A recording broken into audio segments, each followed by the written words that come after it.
યુવા આદિવાસી નેતા અને ડેડિયાપાડાના ધારાસભ્ય ચૈતર વસાવા ફરી એક વખત ભીલ પ્રદેશ તેની સાથે જ આદિવાસી સાથે થતા અન્યાયને લઈને મેદાને આવ્યા છે। ચૈતર વસાવા દ્વારા ફરી એક વખત આદિવાસીઓને લઈને હુંકાર કરવામાં આવ્યો છે। આજે તેના વિશે જ વાત કરીશું। નમસ્કાર, હું હંસિની અને તમે જોઈ રહ્યા છો નિર્ભય ન્યૂઝ।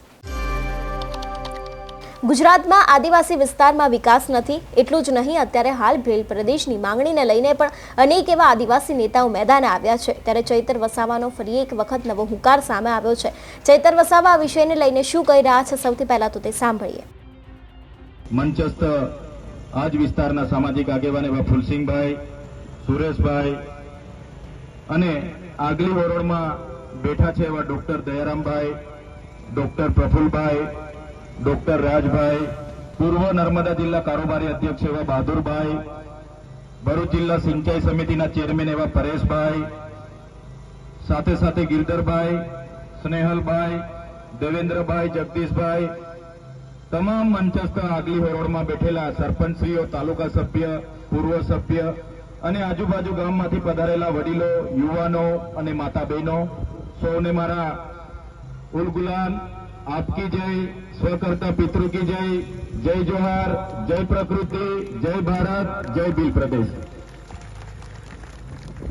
સૌથી પહેલા તો આજે તમામ પક્ષ પાર્ટી ભૂલીને, તમામ સંગઠન ભૂલીને જ્યારે સમાજની વાત હતી અને સમાજના મંચ પર બધા જ પક્ષ પાર્ટીને ઘરે મૂકીને, નેવે મૂકીને આજે જ્યારે બધા સમાજના આગેવાનો એક મંચ પર આવ્યા છે, એ જ મિસાલ, એ સંદેશો આપવા માંગીએ છીએ કે જ્યારે પણ અમારા સમાજ અને અમારી માતા બહેનો સાથે અન્યાય થશે તે દિવસે અમે પક્ષ પાર્ટી, સંગઠન અને ધર્મ સંપ્રદાયને સાઈડ પર મૂકીશું અને અમારા સમાજ સાથે ઉભા રહીશું। એ સંદેશા સાથે બધા ઉપસ્થિત થયા છે, એમના માટે જોરદાર તાળીઓ પાડી લઈએ।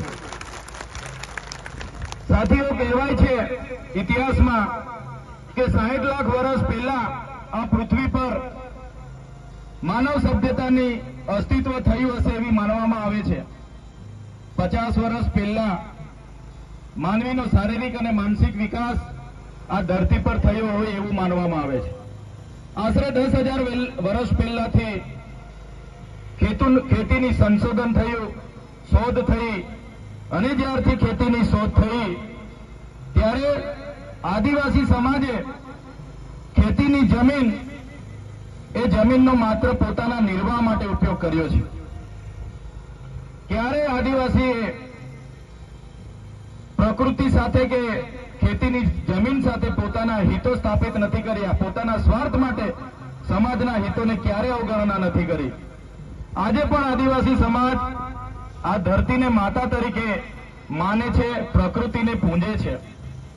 ત્યારે આ ધરતી પર જો કોઈ સૌથી પહેલા આવ્યું હોય તો યુનો કહેવા માંગે છે, આપણો ઇતિહાસ કહે છે કે આ પૃથ્વી પર, આ ધરતી પર સૌથી પહેલા આદિમાનવ અને આદિવાસી તરીકેનો આપણો આ પૃથ્વી પર સૌપ્રથમ આપણે આવ્યા છીએ। આદિવાસી આ ધરતીનો માલિક છે।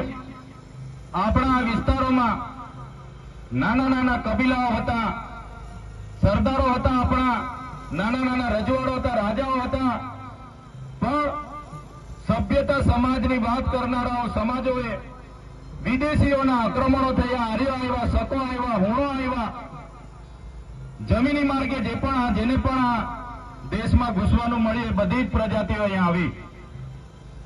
સાથે સાથે દરિયાઈ માર્ગમાંથી જ્યારે વાસ્કોડી ગામા 15મી સદીમાં લગભગ 1492-93માં એને દરિયાઈ માર્ગનો રસ્તો મળી ગયો અને ભારત આવ્યા, ત્યારબાદ તો પોર્ટુગીઝો પણ આવ્યા, ફ્રેન્ચો પણ આવ્યા, અંગ્રેજો પણ આવ્યા, તમામ પ્રકારના લોકો આ વિસ્તારોમાં આવ્યા અને એમણે માત્ર ને માત્ર આ વિસ્તારની જમીનો, ખનીજો લૂંટવાનું કામ કર્યું।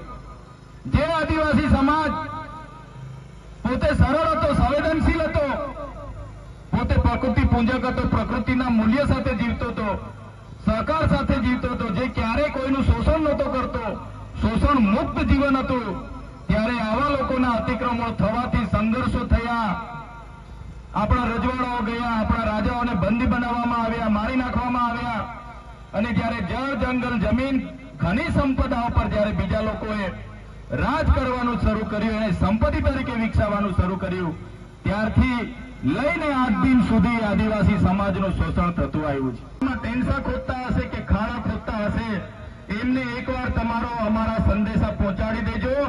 અમારો સમાજ પક્ષ પાર્ટી સંગઠનો છોડીને એક થવા જઈ રહેલો છે. આવનારા દિવસોમાં નાનીલાલ, સોરતા, કાકરપાડા, હલગામપાડી કે દોદનવાડી એટલા ગામના ખેડૂતો નથી, પણ જે દિવસે આ ગામના ખેડૂતોને હેરાનગતિ કરવામાં આવશે તે દિવસે માત્ર અંબાજીથી ઉમરગામના નહીં પણ રાજસ્થાન, મહારાષ્ટ્ર, મધ્યપ્રદેશના જે પણ ભીલ પ્રદેશમાં આવે છે એવા 49 જિલ્લાના લોકોને ત્યાં અમે ભેગા કરી દઈશું. તમે એકલા નથી, તમારી સાથે અમે બધા છે. પણ આપણા ગામના યુવાનો, માતા બહેનો, વડીલોને પણ તમારે કહેવું પડશે. જ્યારે પણ આપણા કુદરતી અધિકારોની વાત આવે, જ્યારે પણ આપણા માનવ અધિકારોની બચાવવાની વાત આવે, જ્યારે પણ આપણા સામાજિક મૂલ્યોને બચાવવાની વાત આવે, ત્યારે બધાએ એક થવું પડશે, બધાએ બહાર આવવું પડશે અને બધાએ લડવું પડશે. લડત એવી કરવી પડશે. હવે લડેંગે, જીતેંગે, જિંદાબાદ, મુર્દાબાદ કરવાનું થતું નથી. હવે આવેદન નિવેદન તમે 2008 થી આપીને થાકી ગયા. હવે કરવાનું થતું નથી. હવે તમે એકવાર એમને પૂછી લો કે હવે શું કરવા માંગે છે જંગલ ખાતું અને પોલીસ વાળા. પછી અમને તમે જણાવો, અમે આવા તૈયાર છે. આવનારા દિવસોમાં જો લડાઈ કરવાની થશે તો આરપારની લડાઈ થશે. ક્યાં સુધી આવેદન નિવેદન જિંદાબાદ મુર્દાબાદ કરતા રહીશું? ક્યાં સુધી વિસ્થાપિત થતા રહીશું? ક્યાં સુધી આપણા સમાજ સાથે, સંસ્કૃતિ સાથે, પ્રકૃતિ સાથે ક્યાં સુધી આપણે છિન્ન ભિન્ન થતા રહીશું? આ દેશમાં આઝાદી પછી આટલી ખરાબ કોઈની હાલત હોય એ આપણી છે. આજે 8% દેશમાં આદિવાસી વસે છે. ગુજરાતમાં 15% આદિવાસી વસે છે. પણ જ્યાં નિર્ણાયક ભૂમિકામાં આદિવાસી નથી, ન્યાય પ્રણાલિકામાં આદિવાસી નથી, કોર્પોરેટ જગતમાં આદિવાસી નથી, મેઇન ભૂમિકામાં અધિકારોમાં આદિવાસી નથી, ત્યારે સાથીઓ આપણે જાગવાની જરૂર છે. આ જંગલની જમીન આપણી છે. કોઈએ પીછેહટ કરવાની નથી. અમે તમારી સાથે છે. તમામ આગેવાનો તરફથી હું તમને વચન આપું છું કે જ્યારે પણ તમારી લડતની જ્યારે શરૂઆત કરશો ત્યારે અમે કહેજો, અમે બધા જ લોકો પક્ષ પાર્ટી ભૂલીને તમારી સાથે ઉભા રહીશું. તમારે ક્યારેય કોઈની સાથે ડરવાની જરૂર નથી. મિત્રો, આઝાદીના 78 પણ આપણા નીતિ ઘડનારા લોકોનો ન હોવાના કારણે, મહત્વની ભૂમિકામાં આપણા લોકો ન હોવાના કારણે આજે આ પરિસ્થિતિ આપણી છે. ત્યારે અમે અગાઉ પણ કીધું છે ને આજે પણ કહીએ છીએ, જ્યાં સુધી આદિવાસીઓને પોતાનું સ્વતંત્ર શાસન નહીં મળે, સ્વાયત્ત રાજ નહીં મળે, ત્યાં સુધી આપણે આવી જ રીતના લડવું પડશે, સંઘર્ષ કરવું પડશે, ચાલવાનું છે. ત્યારે સાથીઓ અમે અગાઉ પણ કીધું છે ને અમે પૂરા ગુજરાત, રાજસ્થાન, મહારાષ્ટ્ર અને મધ્યપ્રદેશમાં પણ જઈએ છીએ. આજે 50% લોકોને અમે ભીલ પ્રદેશના બેનર હેઠળ રાજસ્થાન, મધ્યપ્રદેશ અને મહારાષ્ટ્રના તમામ સાથી આગેવાનો સાથે મળીને બધાની મહેનતથી, છોટુભાઈ વસાવા સાહેબ હોય, મહેશભાઈ હોય, રાજકુમાર રોથ હોય, ભવરલાલ પરમાર હોય, કાંતિભાઈ આદિવાસી હોય કે કમલેશભાઈ ડોડિયા મધ્યપ્રદેશથી હોય, બધાના સહકારથી અમે જાગૃતિનું બેડું ઉપાડેલું છે. આવનારા દિવસોમાં દેશનું 29મું રાજ્ય ભીલ પ્રદેશ આપણે બનાવવા માટે આગળ આવવું પડશે. આજે 50% લોકો જાગી ગયા છે. પોતાની પાર્ટી, પોતાનું સંગઠન, પોતાનું ધર્મ સંપ્રદાય ઘરે મૂકીને ભીલ પ્રદેશની માંગ સાથે સહમત બન્યા છે. ત્યારે આવનારા દિવસોમાં પણ આ ભીલ પ્રદેશની લડતને આગળ જવા માટે, આગળ ધપાવવા માટે આગળ આવવું પડશે. ત્યારે જ આપણો ઉદ્ધાર થશે એવું અમે સ્પષ્ટ માનીએ છીએ. આજે નર્મદા ડેમના પાણીની વાત કરીએ, ઉકાઈ ડેમના પાણીની વાત કરીએ, મોટી મોટી જીઆઈડીસીઓ અને કારખાનાઓને આપવામાં આવે છે. નર્મદા ડેમનું પાણી કચ્છ સુધી લઈ જવામાં આવે છે. 500 કિલોમીટર પાણી લઈ જવામાં આવે છે. અમે કહીએ છીએ તમે 1000 કિલોમીટર લઈ જાઓ, અમને કોઈ વાંધો નથી. પણ જે લોકોએ પોતાની જમીનો ગુમાવી છે, જે લોકોએ આખાને આખા ગામો વિસ્થાપિત કર્યા છે, એ લોકોને આજે પણ જે વચનો આપ્યા હતા એક જણને નોકરીના, જમીન સામે જમીનના, સિંચાઈના, વીજળીના, એ નથી આપ્યા. ત્યારે આવનારા દિવસોમાં જો સરકારો આદિવાસીઓ માટે નહીં વિચારશે તો આવનારા દિવસોમાં નર્મદા કેનાલ બંધ કરવા માટેનું પણ અમે આહવાન કરીશું અને નર્મદા કેનાલ પણ અમે બંધ કરાવી દઈશું. સાથીઓ, આજની આ લોક સંઘર્ષ મોરચાની આજની મિટિંગમાં જે પણ આપણા પ્રશ્નો ઉપસ્થિત થયા છે એમાં આપણે ઉમરપાડાના તમામ ખેડૂતોને પણ સાથે રાખીશું. જે પણ મજૂરોને લઈને આવે છે એ પણ આપણા સમાજના છે, એમને પણ સમજાવીશું. અને એકવાર ફોરેસ્ટવાળાને અને સરકાર સુધી પણ આપણે રજૂઆત કરીશું. પછી પણ નહીં માનશે તો અમે પણ તમારી સાથે આવીને તમારા વિસ્તારમાં ઉભા રહીશું. એ લડતને ક્યારે આપણે પાછી પાણી નહીં કરી. આપણી જમીન છે એ જમીનને આપણે બચાવીશું. વધારે વિશેષ નથી કહેતા. આગળ પણ એક વ્યારા ખેડૂત સંમેલન છે, એમાં પણ મારે હાજરી આપવાની છે. ત્યારે આજના આ કાર્યક્રમમાં લોક સંઘર્ષ સમિતિ વતી અમને તમામ આગેવાનોને અહીં પધારવા માટેનું આમંત્રણ મળ્યું, અમારું સ્વાગત કર્યું, સન્માન કર્યું અને અમને બોલવાની જે તક આપી છે એ બદલ તમામ આયોજક મિત્રોનો અમે આભાર માનીએ છીએ. આજે પણ દેશમાં જો કોઈનું સૌથી મોટું શોષણ થતું હોય તો એ આપણા આદિવાસી સમાજનું થાય છે. દેશ આઝાદ થઈ ગયો પણ આજે પણ આદિવાસી સમાજ ગુલામીનું મહેસૂસ કરી રહ્યો છે. આજે પણ મનુવાદી શાસન ચાલે છે, સામંતશાહી શાસન ચાલે છે.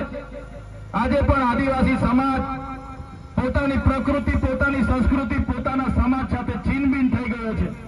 આજે દેશમાં ડેમના નામે, આજે દેશમાં જીએમડીસી, જીઆઈડીસી ના નામે, ખાણોની ખોદાણના નામે, રોડના નામે, મોટા પ્રોજેક્ટોના નામે, રહેણોના નામે, કોરિડોરોના નામે સૌથી વધારે જો કોઈને વિસ્થાપિત કરવામાં આવ્યા હોય તો એ આજે આદિવાસીઓને કરવામાં આવ્યા છે. આજે દુઃખ સાથે કહેવું પડે છે, આજે દેશમાં 1,40,00,000 આદિવાસીઓ બેહાલ છે, બેઘર છે, બેબસ છે, જેમને વિસ્થાપિત કરી દેવામાં આવ્યા છે. પણ આજ દિન સુધી એ લોકોને આ એમનું વળતર, એમની જમીન સામેની જમીન કોઈ પણ પ્રકારની સરકારોએ સુવિધા નથી આપી. ત્યારે સાથીઓ, આજે આપણે વન અધિકાર અધિનિયમની વાત કરીએ છીએ. વન અધિકાર અધિનિયમ 2006માં બન્યો. એના પહેલા પણ 1980માં વન અધિકાર કાનૂન બન્યો હતો. ત્યારે પણ આ લોકોએ આપણા લોકોને જે જંગલની જમીન ખેડતા હતા એમને અધિકારના દાવાઓ નહોતા આપ્યા. આદિવાસી જંગલ ખાતું કહેવા માંગતું હોય કે આ જમીનો અમારી છે, ત્યારે હું આજના મંચ પરથી કહેવા માંગુ છું જંગલ ખાતાને પણ, તમારું જંગલ ખાતું તો 1927માં બન્યું છે. અમારા લોકો હજારો વર્ષથી અહીંયા રહે છે અને જે દિવસે અમારા લોકોને હેરાન કરશો તે દિવસે આદિવાસી વિસ્તારોમાંથી તમારા જંગલ ખાતાને પણ દૂર કરતા અમને વાર નહીં લાગે. તમારા જંગલ ખાતાને પણ આદિવાસી વિસ્તારોમાંથી અમે હટાવી દઈશું, ઘૂસવા નહીં દઈએ. અનુસૂચિત વિસ્તાર છે અમારો, અહીં પૈસા એક્ટ લાગુ છે. અનુસૂચિત વિસ્તાર હોવાના નાતે બંધારણની 244(1) ના આર્ટિકલ પ્રમાણે, 13 ની કલમ પ્રમાણે આ વિસ્તારમાં કોઈ સરકારની, કોઈ જંગલ ખાતાની કે કોઈની જમીન નથી. આ વિસ્તારમાં જો કોઈની જમીન હોય એ તમામ જમીનો અમારા આદિવાસીઓની છે, આદિવાસીઓ સાચવેલી. આજે જંગલો દેખાય છે એ કોઈ જંગલો જંગલ ખાતાએ નથી બનાવ્યા. આ તમામ જંગલો કુદરતી રીતે બનેલા છે. અમારા આદિવાસીઓ પેડને પણ પૂજે છે, નદીને પણ પૂજે છે, પહાડને પણ પૂજે છે, જીવજંતુને પણ પૂજે છે, સાપને પણ પૂજે છે, વાઘને પણ પૂજે છે. આ પ્રકૃતિનું ના જંગલોનું કોઈ સાચવવા હોય તો એ અમારો આદિવાસી સમાજે સાચવવા છે, નહીં કે કોઈ જંગલ ખાતાએ.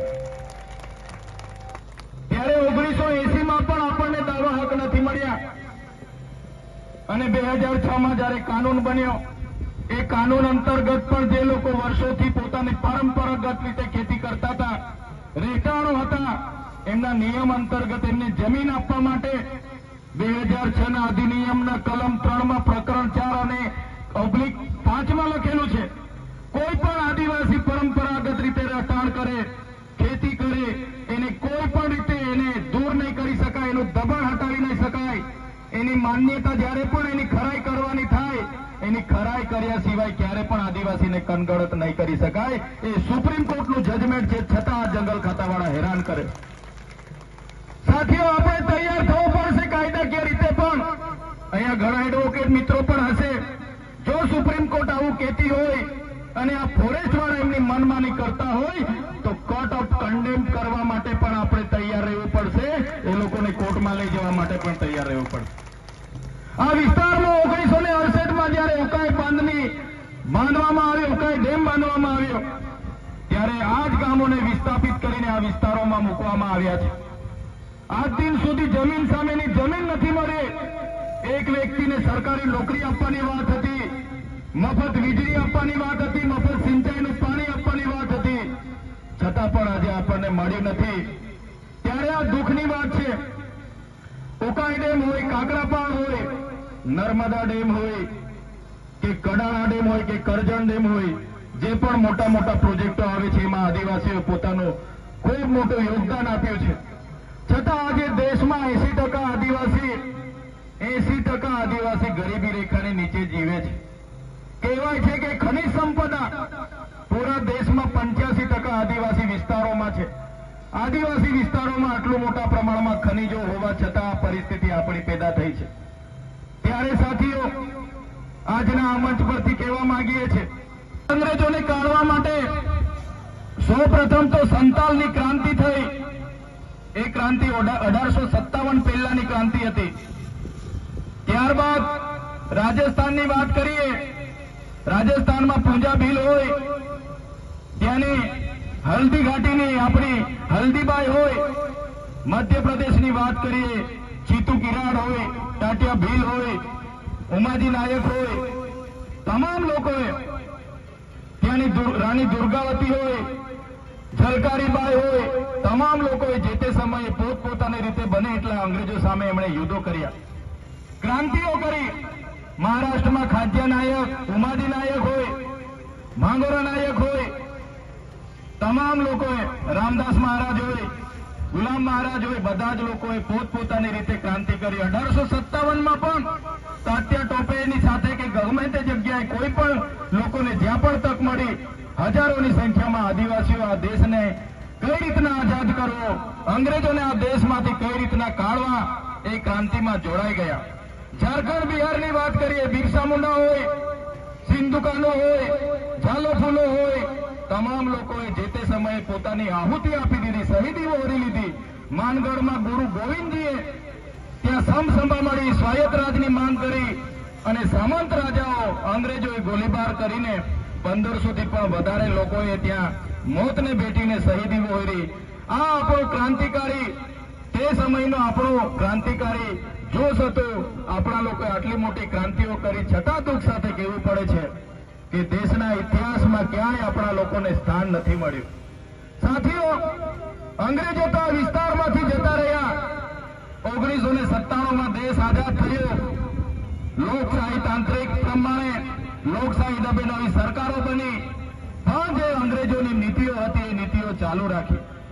1927માં જંગલ ખાતું બન્યું, એ જ જંગલ ખાતાને પણ ચાલુ રાખ્યું, એ જ નીતિઓ ચાલુ રાખી.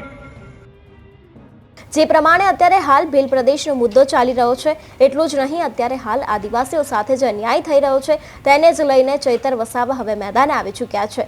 તમારું શું માનવું છે આ વિષયને લઈને અમને કમેન્ટ કરીને ચોક્કસથી જણાવજો. તેની સાથે જ મારી ચેનલ નિર્ભય ન્યૂઝને લાઇક, શેર અને સબસ્ક્રાઇબ કરવાનું ભૂલશો નહીં. નમસ્કાર.